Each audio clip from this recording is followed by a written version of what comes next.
Hello, you're welcome once again to MESO Constructions channel where we discuss all things engineering and architecture. Today, we'll be learning how to join objects in Blender. Without further ado, we encourage you to subscribe to our channel and hit your notification bell to get notifications on future posts. Thank you very much, and let's get into the video. So now, let's have a cylinder here. I'm creating a cylinder, that's cylinder. So I want this cylinder to have 16 vertices. It usually comes as default as 32 as default. So but here I have changed it to 16 because I've been working on this. So it's okay, we just need something to work with.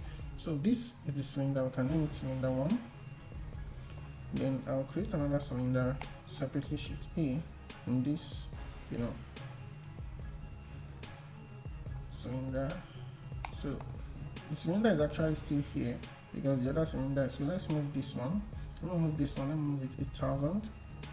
Yeah. So let me move it down. GZ. Let me move it 2,000 down. Then let me rotate it. Let's rotate it towards the x-axis 90. Because what I want to do is I want to join this place to this place. So I can move it back. G Y 4,000. Yep. So now what we want to do first is we want to join this and this. So to join this and this, what you just need to do there is shortcut Ctrl J. You click on this and you click on this. Press your shift down, you click on this, then you press Ctrl J and realize that they are now a single object. So that's the first objective of this video. You have successfully joined these two separate objects together. And if you go to your edit mode, you see that you can edit both of them as objects in a single object space. So what I want to do is I want to clear this. I want to join this place and I want to join this place together, which means I'm joining these edges and these edges together. To do that, let me remove the faces first so that I won't have problems doing that. So now what I need to do is I need to connect all this. Then the shortcut is Ctrl E. So you see, out of all these options, if you want to achieve that, what you need to do is to bridge edge loops. So when you bridge edge loops, this is what comes out.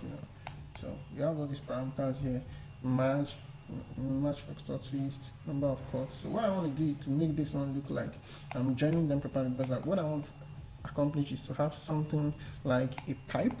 So what I'm just going to do is I'm going to increase the number of cuts. Let me increase the number of cuts to like 15. So as you can see, once I increase the number of cuts, what it does is that it makes this joint section into a kind of curve. So the higher the number of cuts you have, the more the curvature. You can also adjust the smoothness. This smoothness here right here is 0.5. You can make it 1. To make it 1, you see that it affects the geometry of your joint. So I think I prefer the 0.5. It looks more like a pipe to me. And when you tap to your object mode, you have this looking good. So now you can make this even look better by shading it smooth. So when we shade smooth, you see it looks more like a nice looking pipe, even though we can actually make it better. So that's just what I wanted to teach you today. Thanks for watching, and if you like this video and you want us to keep making videos like this, give our videos a like, and you can also comment to let us know what you think and what we can do to improve, to get better. Thank you very much, and have a wonderful time. Bye for now.